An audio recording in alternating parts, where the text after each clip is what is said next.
Kabriolet sen mnoha kluků, realita správných mužů. Necelých 90 000 a budete hvězdou na všech ulicích i plážích. Každá slečna se ohlédne za chlapem a každý chlap se ohlédne za slečnou. Atraktivní kabriolet za přijatelnou cenu. Opel Astra 2.2 i 108 kW. 147 PS, Bertone Edition s elektricky sklopnou střechou a s vysokým stupněm výbavy. Vyhřívaná sportovní kožená sedadla. Stereo Kenwood s CD přehrávačem, AUX, USB, tempomat, klimatizace, elektrická okna, elektricky ovládaná a vyhřívaná zevcátka, alu kola a další. Opel Astra 2.2 kabriolet Bertone, stav kilometrů pouhých 160 000, uvedení do provozu květen 2004, výkon 108 kW, 146 PS, benzínový motor, počet míst 4, úchvatná stříbrná metalíza, možnost financování, leasing a spotřebitelský úvěr, více v odkazu a v hlavním videu na auto Rudná.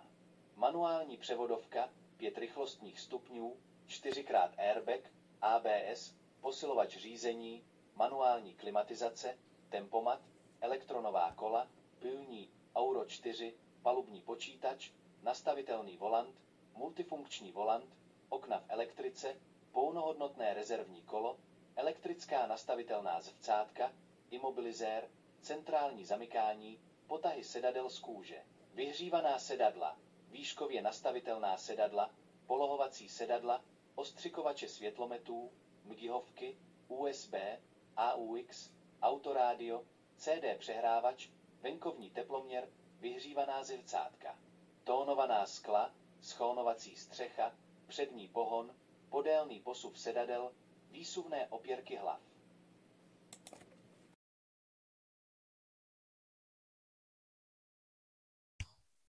Ahoj přátelé, točím videa na YouTube o vaření. Na podporu sbírky Sen Auto pro vozíčkářku Betru. Dnes bych vám ale ráda představila firmu Auto Rudná. Je to velice seriózní autobazar. Kdybych mohla a měla možnost vybrat ojeté auto, tak jdu určitě sem. Vozí auto ze Švýcarska, zajistí přihlášení a další veškeré papírování. Největší jejich divízou je, že jsou seriózní a poctiví. Občas dovezou i drobně naťukové auto.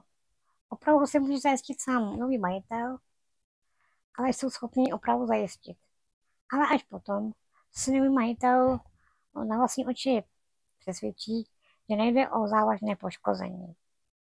Navštivte jejich webové stránky, máte je pod videem a zároveň koukněte i na můj web. Na moc díky. Díky moc.